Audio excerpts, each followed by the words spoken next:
नसीब, अमर और महेश 3 भाई थे। नसीब सबसे बड़ा था और माँ बाप के मरने के बाद अमर और महेश को उसी ने पढ़ा लिखा कर बड़ा किया था। नसीब थोड़ा रूढ़िवादी विचारों का था, इसीलिए बेटे की चाह में वह 5 बेटियों का पिता बन गया। पर बेटियों का भाग्य भी बड़ा खोटा निकला। पहले बेटियों की माँ गुजर गई और अब नसीब भी चल बसा। नसीब की लाश पर 5 बेटियां कनक, महक, कोमल, लता तथा रेखा रोते हुए, बापू लौट आओ ना बापू, हम 5 बहनों को अनाथ करके मत जाओ बापू। बापू पहले माँ और अब आप भी हमें छोड़ चले। नसीब की 5 बेटियां फूट फूट कर रोए जा रही थीं कि तभी उनके चाचा अमर और महेश उन्हें शांत करने की कोशिश करते हुए कहते हैं, बेटी, हमारे होते हुए तुम सब अनाथ कैसे हुई? अरे हम भी तो तुम्हारे माँ बाप हैं बेटी, हमारे होते तुम्हें अनाथ कौन कह सकता है? हम तुम्हें सगे माँ बाप की तरह रखेंगे। यह कहकर दोनों भाई नसीब की 5 बेटियों का धीरज बंधाते हैं। जिस घर में वे सब रहते थे वह बनाया तो नसीब ने था, पर अब उसके मरने के बाद उस घर के मालिक अमर और महेश ही बन गए थे। वे दोनों तो खुद को नसीब की बेटियों का पिता ही मान रहे थे, मगर उनकी पत्नियां उर्मिला और गरिमा उन्हें अनाथ समझकर उन पर अत्याचार करने लगी थीं। सुन रही रेखा, तू सबसे बड़ी है, आज से तू ही सबके लिए खाना बनाएगी। और सुन ए लता, तू अपनी इन 3 बहनों के साथ मिलकर घर के सभी काम करेगी। यह मत समझना कि तुम 5 बहनें हमारी छाती पर बैठकर मुफ्त की रोटियां तोड़ोगी। काम करोगी तो ही खाना मिलेगा। हाँ। एक दिन वे 5 बहनें स्कूल जाने के लिए तैयार होने लगती हैं तो उनकी चाची उर्मिला और गरिमा को उन पर बहुत गुस्सा आता है। उर्मिला गुस्से से बोली, आज से तुम सबका स्कूल जाना बंद।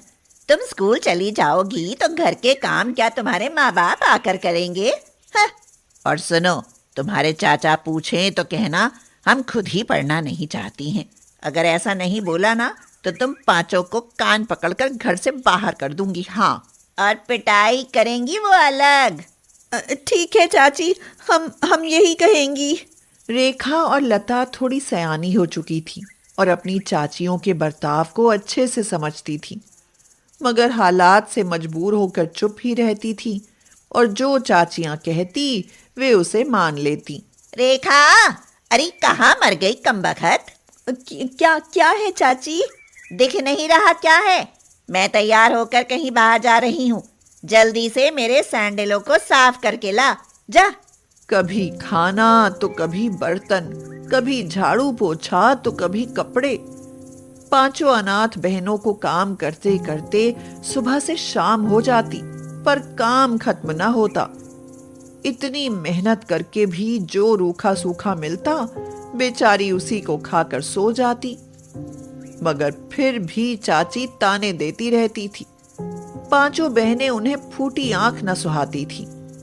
कुछ दिन बाद गरिमा तो उन्हें घर से निकालने पर ही तुल जाती है और कहती है, उर्मिला दीदी, हमारे पतियों की आधी कमाई तो इन अनाथ लड़कियों को पालने में निकल जाएगी, फिर हमारे अपने बच्चों के लिए क्या बचेगा? बात तो तेरी सही लगे है छोटी, इनको पालना और फिर इनका ब्याह शादी करना, इसमें तो हमारी जीवन भर की कमाई निकल जाएगी। तभी तो कहती हूँ कि इन्हें घर से निकाल दो। अनाथ ही तो हैं, कहीं भी जाकर अनाथों की तरह रह लेंगी। बात तो तू बिल्कुल ठीक कह रही है छोटी। अब मैं भी देखती हूँ ये पनौती इस घर में रहती कैसे हैं। एक दिन कनक को जोर का बुखार चढ़ाता है और रेखा उर्मिला से कहती है, चाची, कनक को बहुत तेज बुखार है, कुछ पैसे दे दो तो मैं इसे डॉक्टर को दिखा लाऊं। मेरे पास तो तुझे देने को फूटी कौड़ी ना है। तुम 5 अनाथ छाती पर मूंग दलने को बैठी हो। एक मर जाएगी तो कुछ बोझ तो कम होगा। निर्दयी चाची की ऐसी बात सुन रेखा का मन फूट फूट कर रोने को करता है, मगर वह रो भी नहीं पाती। वह भागती हुई कनक के पास जाती है और कहती है, कनक कनक, तुझे कुछ नहीं होगा मेरी बहन, कुछ नहीं होगा। दीदी मुझे दूध पीना है। तुझे दूध पीना है? ठहर, मैं अभी लाती हूँ। लता, कोमल, तुम कनक को संभालो, मैं इसके लिए दूध लेकर आती हूँ। यह कहकर रेखा दूध लाने के लिए रसोई में जाती है, मगर जैसे ही वह गिलास में दूध डालने लगती है, उसके हाथ से बर्तन छूट जाता है और सारा दूध फर्श पर बिखर जाता है। फिर क्या था, उर्मिला और गरिमा को उन्हें घर से निकालने का मौका मिल जाता है। उर्मिला गुस्से से बोली, कर दिया सारे दूध का सत्यानाश। अब तुम पांचों बदमाश बहनें इस घर में नहीं रह सकती। चलो निकलो इस घर से। यह कहकर उर्मिला और गरिमा उन्हें घर से निकाल देती हैं और वे पांचों चलते चलते एक दूसरे गांव में आ जाती हैं। कनक को अब भी तेज बुखार था। रेखा उसे लेकर एक डॉक्टर के पास जाती है और कहती है, डॉक्टर जी देखो, मेरी बहन को बहुत तेज बुखार है, इसे दवा दे दो ना। अरे पैसे हैं तेरे पास? नहीं है, हम पांचों बहनें अनाथ हैं। चलो भागो यहाँ से, यहाँ बिना पैसों के दवा नहीं मिलेगी। पांचों बहनें वहां से रोते हुए चल देती हैं और चलते चलते एक जंगल में आ जाती हैं। तभी सबको बहुत जोर की भूख लगाती है। महक कहती है, दीदी मुझसे तो चला नहीं जाता, बहुत भूख लगी है। दीदी भूख तो मुझे भी लगी है। तुम सब थोड़ी हिम्मत रखो मेरी बहन, इस जंगल में कुछ तो खाने को मिल ही जाएगा, बस थोड़ा आगे चलो। वे सब कुछ आगे जाती हैं तो उन्हें एक झोपड़ी दिखाई देती है और वे झोपड़ी के सामने खड़ी होकर चिल्लाने लगती हैं, हम बहुत भूखी हैं, कोई हमें खाना दो, खाना दो। तभी झोपड़ी से एक बुढ़िया बाहर आती है और उन्हें आश्चर्य से देखते हुए कहती है, हैं, एक दो छोड़ पूरी 5-5 लड़कियां, और वो भी जंगल में। अरे कौन हो तुम और यहाँ कैसे? बुढ़िया के यह कहने पर पांचों बहनें रोते हुए उसे अपनी सारी सच्चाई बताती हैं और उनकी बात सुनकर बुढ़िया कहती है, आज के बाद तुम सब अनाथ नहीं हो। मैं हूँ तुम्हारी दादी और तुम मेरी 5 पोतियां। तुम सब यहीं मेरे पास रहो। यहाँ जंगल में बहुत सारी जमीन है, हम सब मिलकर खेती करेंगे और आराम से रहेंगे। उस दिन से कनक, महक, कोमल, लता और रेखा पांचों बहनें बुढ़िया के साथ रहने लगती हैं। उधर जब अमर और महेश अपनी पत्नियों से बच्चियों के बारे में पूछते हैं तो वे खुद को निर्दोष साबित करने के लिए रोने पीटने का ढोंग करने लगती हैं। हम तो आपकी भतीजियों को उनकी सगी माँ से ज्यादा प्यार करती थी, अब वही हमें माँ न समझे तो हम क्या करें? अपने बच्चों की तरह खिलाया पिलाया, प्यार किया, फिर भी घर छोड़कर चली गई, तो इसमें हमारा क्या कसूर? समय बीतता जाता है और कुछ सालों बाद पांचों बहनें बुढ़िया के साथ मिलकर अच्छी खेती करने लगती हैं। खूब फल, सब्जियां और अनाज उगाने लगती हैं। फसल बेचकर खूब पैसा आता है और वे झोपड़ी की जगह आलीशान घर बना लेती हैं। एक दिन रेखा बाजार में फल और सब्जियां बेचने जाती है तो उसे वहां महेश और अमर मिल जाते हैं। रेखा को देखकर महेश और अमर रोने लगते हैं। अरे तुम रेखा, मेरी बच्ची, तुम कहाँ खो गई थी? बेटी, हमने तुम्हें कहाँ कहाँ नहीं ढूंढा। भगवान का शुक्र, आज तुम मिल गई। तुम्हारी बहनें कहाँ हैं? वो भी मेरे ही साथ रहती हैं चाचा, हम सब बहुत खुश हैं। पर तुमने अपना घर क्यों छोड़ा? अमर के यह कहने पर रेखा उनको सारी बात बताती है तो वे सहम ही जाते हैं। उनको उर्मिला और गरिमा पर बहुत गुस्सा आता है। हमारी पत्नी ऐसी निर्दयी और मक्कार होंगी, हमने सपने में भी नहीं सोचा था महेश। भैया, अब हम ऐसी नीच औरतों को अपने घर कभी नहीं रखेंगे। यह सच सामने आते ही अमर और महेश अपनी पत्नियों को घर से निकाल देते हैं और अपने बड़े भाई की बेटियों को लाने के लिए उनके घर जाते हैं, मगर वे उनके साथ चलने से मना कर देती हैं। चाचा, हम यहाँ बहुत खुश हैं, हम यहीं रहेंगे। चाचा, आप भी हमारे साथ यहाँ रहो ना। बेटियों की खुशहाली देख अमर और महेश उनके साथ रहने को तैयार हो जाते हैं और फिर कुछ दिन बाद पांचों बहनें उर्मिला और गरिमा को भी वहां ले आती हैं। स्कूल टीचर गरीब स्टूडेंट आरती से पूछती हैं, आरती, यह क्या है? क्या हुआ मैम? मैम की बच्ची, देखती नहीं तुम्हारी स्कूल ड्रेस जगह जगह से फटी है। नई स्कूल ड्रेस क्यों नहीं लेती? मेरे पापा बहुत गरीब हैं मैम, वे अभी नई ड्रेस नहीं खरीद सकते। आरती एक बहुत गरीब स्कूल स्टूडेंट थी। उसके पिता मनोहर साइकिल रिक्शा चलाते थे और माँ शीला घर संभालती थी।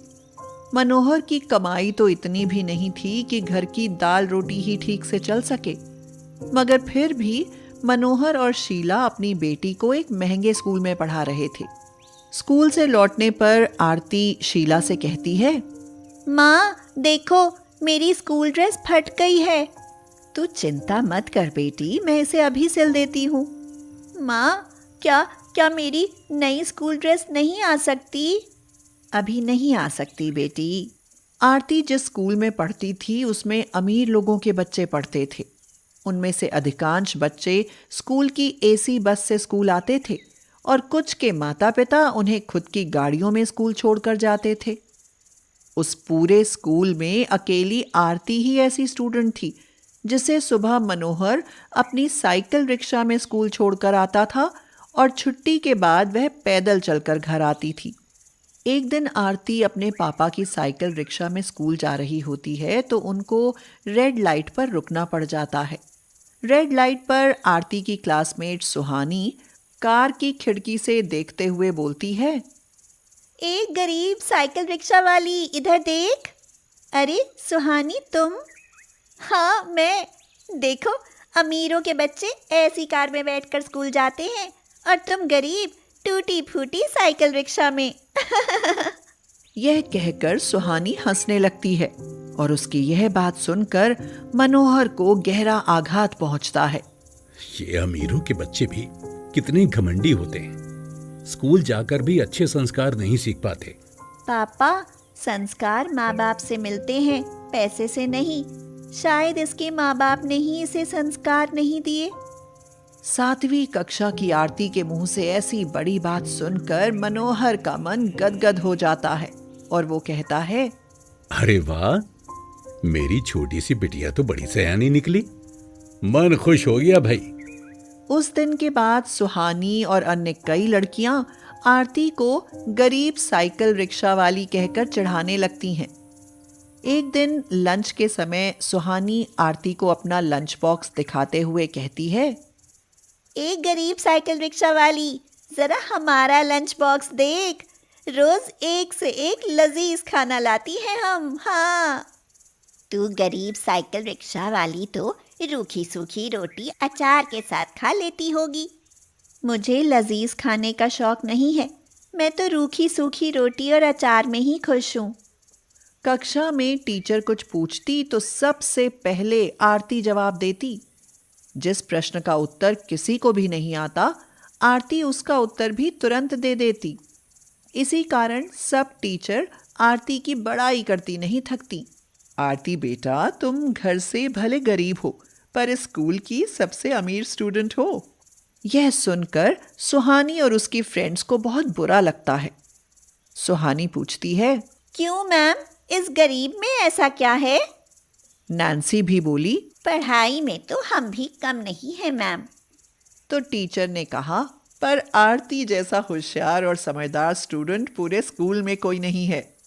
टीचर की यह बात सुनकर सुहानी और उसकी फ्रेंड्स चुप हो जाती हैं और स्कूल के खाली पीरियड में मैदान में खेलने जाती हैं तो आरती को एकांत में बैठकर पढ़ते पाती हैं। उसे इस तरह बैठकर पढ़ते देख सुहानी का हृदय जल उठता है। वह कहती है, ए गरीब साइकिल रिक्शा वाली, तू इतनी पढ़ाकू क्यों बनती है? याद रख, तू कितना भी पढ़ ले फिर भी हमसे अमीर न बन पाएगी। हाँ, चींटी पेड़ की चोटी पर भी चढ़ जाए ना तो हथनी नहीं बनती, रहती तो चींटी ही है। फिर क्या कर लेगी? पढ़ लिख कर क्या अमीर बन जाएगी? पढ़ाई अमीर बनने के लिए नहीं, समर्थ बनने के लिए की जाती है नैन्सी। और सुन, आदमी शिक्षित हो ना तो धन कमाना भी मुश्किल नहीं होता। एक दिन मनोहर साइकिल रिक्शा लेकर सवारी की तलाश में जा रहा होता है तो अचानक ही एक ऑटो वाला उसकी रिक्शा को टक्कर मारकर निकल जाता है। इस हादसे से मनोहर को तो मामूली सी चोट आती है, मगर उसकी रिक्शा का कचूमर निकल जाता है। मनोहर परेशान होके कहता है, कमबख्त, मेरे रिक्शा को कबाड़ बनाकर निकल गया। अरे मेरा तो धंधा ही बंद हो जाएगा। रिक्शा मरम्मत के काबिल नहीं रही तो मनोहर करता ही क्या। रोज कमाना और रोज खाना, 2 पैसे की आमदनी थी वो भी चली जाती है। इसी कारण मनोहर दुखी हो उठता है। शीला, नया रिक्शा लेने की तो औकात नहीं हमारी। अब तो कोई और ही काम ढूंढना पड़ेगा। देखो, घर तो चलाना ही है।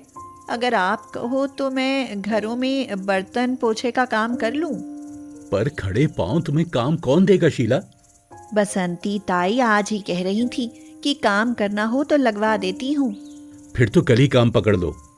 मनोहर के यह कहते ही शीला 2-3 अमीर घरों में साफ सफाई का काम करने लगती है। इन्हीं घरों में से एक घर सुहानी के पिता नरेश का था। नरेश को शीला का काम और व्यवहार काफी पसंद आते हैं, इसीलिए एक दिन वह शीला से कहता है, शीला, देखो, हमें तुम्हारा काम बहुत पसंद है। अगर तुम्हें कभी किसी मदद की ज़रूरत हो तो बता देना। देखो, संकोच कभी मत करना। यह तो आपका बड़प्पन है सेठ, वरना हम गरीबों को इतना मान देता कौन है। अरे ना ना, ऐसा मत बोलो। अमीर गरीब कुछ नहीं होता, सबका अपना अपना जीवन होता है। कुछ दिन बाद वार्षिक परीक्षा का रिजल्ट आता है तो आरती अपनी पूरी कक्षा में अव्वल आती है। सुहानी को 3रा स्थान प्राप्त होता है और उसकी अन्य अमीर फ्रेंड्स को कोई स्थान नहीं मिलता है। यह देख सुहानी और उसकी फ्रेंड्स को आरती से और जलन होने लगती है। सुहानी कहती है, ए गरीब साइकिल रिक्शे वाली, यह मत समझना कि तूने बाजी मार ली। तू अव्वल आकर भी रही तो गरीब ही ना। हाँ, और आगे भी अव्वल आएगी तो क्या कर लेगी? हमारे जैसे अमीरों के घर नौकरी ही तो करेगी। वो तो समय ही बताएगा। सुहानी घर जाती है तो उसके पिता नरेश शीला से बातें कर रहे होते हैं। पापा, इस बार मैं 3rd पोजीशन पर आई हूँ। पर शीला की बेटी तो फर्स्ट आई है ना। जानती हो, इसकी बेटी आरती तुम्हारी ही कक्षा में पढ़ती है। पर वो इस गरीब काम वाली की बेटी फर्स्ट आकर भी क्या कर लेगी? गरीब को तो नौकर ही बनना है ना। सुहानी बेटा, ऐसा नहीं बोलते। तेरे पापा भी पहले बहुत गरीब थे। इन्होंने पढ़ लिख कर ही यह अमीरी हासिल की है। हाँ, की होगी, पर अब तो हम अमीर हैं ना।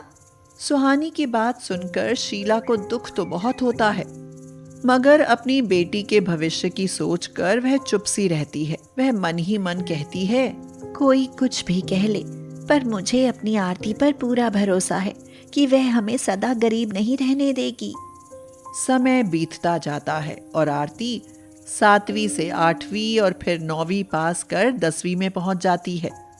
आरती अभाव और कष्टों की परवाह न करते हुए अपनी पढ़ाई करती जाती है और 10वीं की परीक्षा का परिणाम आता है तो राज्य भर में उसकी वाहवाही होने लगती है। स्कूल प्रिंसिपल कहते हैं, अरे आरती भाई, तुमने तो हमारे स्कूल का नाम रोशन कर दिया बेटी। मैंने ऐसा क्या कर दिया? ये अखबार देखो, इसमें तुम्हारा फोटो छपा है। तुम पूरे राज्य में अव्वल आई हो। यह सुनकर सुहानी और उसकी सहेलियों की तो समझो हवा ही निकल जाती है। वे चुपचाप वहां से खिसक लेती हैं। सुहानी कहती है, इस आरती ने तो हमारा सारा घमंड ही चूर चूर कर दिया। अब इससे जलने का कोई फायदा नहीं। 10वीं के परिणाम से तो आरती का भाग्य ही खुल जाता है। उसे सरकार की तरफ से स्कॉलरशिप मिलती है और इसी के बल पर वह आगे की पढ़ाई करते हुए एक दिन IAS अधिकारी बन जाती है। इस तरह एक गरीब रिक्शे वाले की बेटी अपनी मेहनत और लगन से उसका भाग्य ही बदल देती है। अब मनोहर और शीला भी अमीरों की तरह रहने लगते